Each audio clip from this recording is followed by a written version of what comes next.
Hello. At the suggestion of Mr. Racket, today we're going to talk about Thailand's monarchy. So let's go over some points here. 1972 book called Politics of Heroin in Southeast Asia. Alfred McCoy said, quote, "The Thai monarchy is actively engaged in drug trafficking," unquote. Number two, during the Vietnam War, the King Bummy said that United States anti-war activists were brainwashed. So if you're an anti-war person, you're brainwashed, according to the Thai King. Number three, Thai King Bummy told the Dalai Lama that, quote, "military governments are good for developing countries," unquote. And he made sure that Thailand suffered from military governments the entire time that he was the king. Number four, in 1976, there was a civil society protest against the military government that was approved by the Thai king. And so in 1976, the royalists went into this university in Thailand where these young people were protesting for an election, and they lynched them. They rounded them all up and killed a bunch of them, terrorized everybody. It was horrifying. So there's this iconic picture of one of the democracy protesters hung up from a tree, obviously neck broken, and beaten to death with a folding chair. Iconic picture. If you look for it, you can find it online. But according to Paul Hanley, who wrote the book "The King Never Smiles," the current king, this is Rama 10, when he was a young guy in 1976, he was there at the lynching. And so following this horrifying lynching and terror against the democracy protesters, the Thai monarchy did nothing against the military and the extreme right wing that lynched these people. Okay, number five. The current Thai king, there's a video of him and his former girlfriend having a birthday for this guy's dog. And in this video, his girlfriend is, I believe her name is Sri Rasmi. His girlfriend is in a G-string, topless, kneeling on the floor. It's absolutely terrible. So that's another famous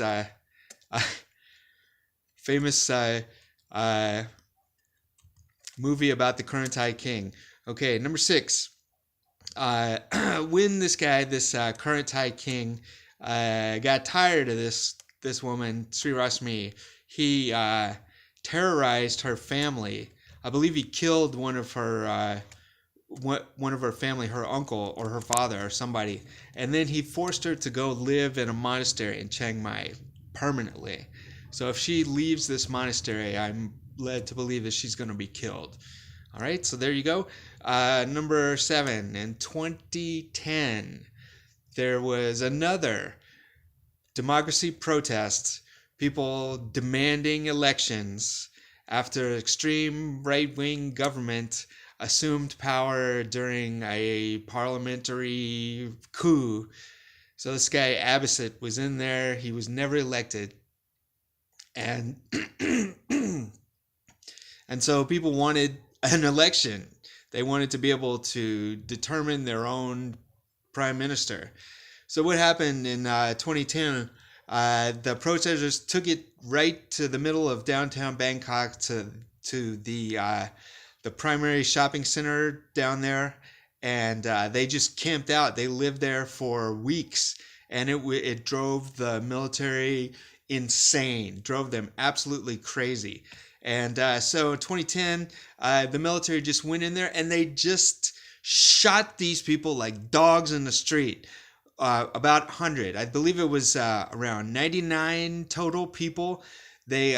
So people ran into a Wat, which is like a Buddhist temple or Buddhist church, and uh, the military just went in there and killed them on the grounds of the temple. It's absolutely horrifying.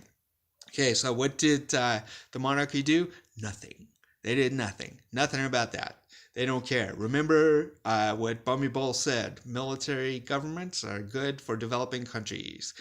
Number 9, we'll say the one thing that you never hear in the press, the Western press, about the Thailand judiciary is that they're all appointed by the monarchy. So when the UN came to visit Thailand to investigate this 2010 massacre of civilians, the Thailand judiciary refused to cooperate, wouldn't let them in the country, gave them shut the door and told them to go away. And unfortunately, the UN went away, and this judiciary, you'll never hear Jonathan Head tell you where the judiciary comes from. You'll never hear Jerome Taylor of AFP tell you where the judiciary comes from, who appoints the judiciary. Okay, so this is the same judiciary that during the 2014 election completely annulled the election because 6 extreme right-wing provinces in the South refused to vote in the election. They put people outside the polling places with machine guns and threatened people who went to vote and beat them up. So there was no results returned from these 6 provinces, and so the judiciary annulled the election. Now, if there was another election and people in the Northeast or in Chiang Mai refused to vote, the judiciary would ignore it, and they would allow the extreme right wing to take power, because military governments are good for developing countries, right? So now, number 10, the Siam Cement is the business business wing of the monarchy, and according to a Forbes article about 3 or 4 years ago, they said that this Siam Cement is losing money, and this is despite the fact that Siam Cement pays no taxes in Thailand, and they get a huge subsidy, a huge check from the treasury every year, and yet they can't turn a profit. It's amazing. And also, Siam Cement is completely opaque, non-transparent. You can't find out anything about them, and I imagine if you criticize them, you'll go to jail. All right, now, number 11, the monarchy never abolished lèse-majesté, which is a penalty for insulting the king. And this is a device that's used by the extreme right wing to terrorize everyone, including labor organizers like Mr. Somyot, who was given an 11-year sentence for publishing an article that was not written by him.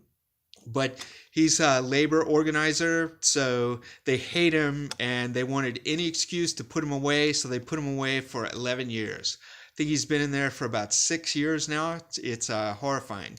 They also what this does is allows no political debate, and anyone who is a Republican or thinks that the monarchy needs to be abolished or even amended, they go to jail. They are immediately terrorized. Lucky if they're not killed in the street and put in jail for decades. So this one guy, Tom Dundee, was given a 25-year prison sentence for some songs that he wrote.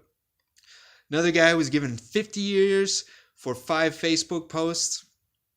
It's just unbelievable. So this guy, Bummy-Bull, who's the previous king, he was the most powerful guy in the country, and he could have abolished lèse-majesté, and he didn't do it the whole time.